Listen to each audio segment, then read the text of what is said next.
এত গরম পড়েছে, আমরা এখন বাড়ি থেকে বেরিয়ে নদীর পাড়ে গেলেও গরম লাগছে, কি করব। তো বাড়ি থেকে বেরিয়ে আমরা এখন চলে এসেছি এখানে নদীয়ার একটা পাট বাগানের পাশে। পাট, এখানে তো পাটের বিখ্যাত, পাট বাগানের পাশে চলে এসেছি। প্রচুর গরম, সবসময় গাড়িতে এসির মধ্যে থাকতেও ভালো লাগছে না, আবার বাইরে থাকতেও ভালো লাগছে না, কী করবো বুঝতে পারছি না। তো এখানে নদীয়ার একটা ঐতিহাসিক, দেখুন, বট গাছ আছে, ঐতিহাসিক বট গাছ আছে, ঠাকুরতলা আছে। তো আমরা এখন সেখানে চলে এসেছি, একটু এখানে ঘোরাঘুরি করছি, আর লালটু একটু পরিষ্কার করছে গাড়ি।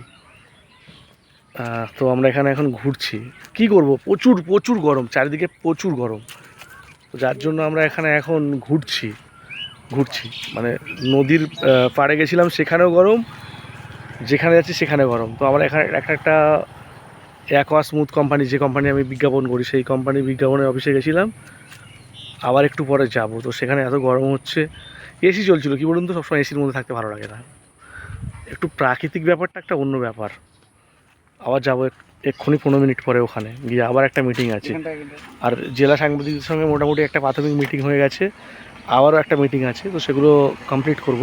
মানে অনেকগুলো কাজ নিয়ে অ্যাকচুয়ালি এসেছি এখানে, তো সেই কাজগুলো কমপ্লিট যতক্ষণ না হচ্ছে একটু সমস্যা আছে। এই গরমের মধ্যে সেই মিটিংগুলো আমাদের এখন কমপ্লিট করতে হবে। আর লালটু দেখুন, সকাল থেকে ও গাড়ি ধুয়েছে, গাড়ি মুছছে, খুব কষ্ট করছে। যাই হোক, ওর নাকি চকাচক ব্যাপারটা ভালো লাগছে। তো ঠিক আছে, এটা আমার একদিকে কষ্টটা কমে গেল, ও গাড়ি ধুচ্ছে, আমি পরিষ্কার গাড়ি চালাবো, কোনো অসুবিধা নেই। তো দেখুন, আমরা এখন বট গাছের এখানে বসে আড্ডা দিচ্ছি।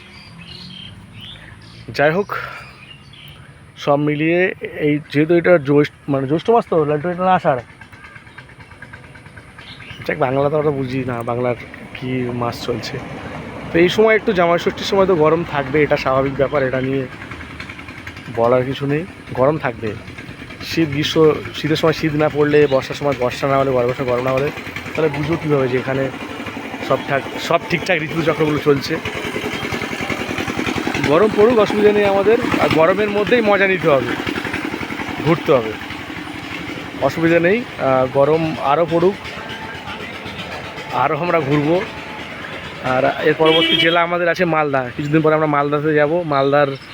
মালদাতে এই সময় যাওয়া আমাদের উচিত ছিল, যেহেতু মালদাতে এখন আম বিখ্যাত। তো আমের মরশুম শেষ হবে না, ওই সময় মানে ফজলি পাওয়া যাবে আষাঢ় মাসে। তো কিছুদিন পর মালদা জেলাতে আমরা যাচ্ছি, সেখানে গিয়ে প্রচুর আড্ডা হবে। আর এই মুহূর্তে এখানে আমরা আছি নদীয়াতে, পরবর্তীকালে আরও আপডেট দিতে থাকবো। ততক্ষণের জন্য টাটা।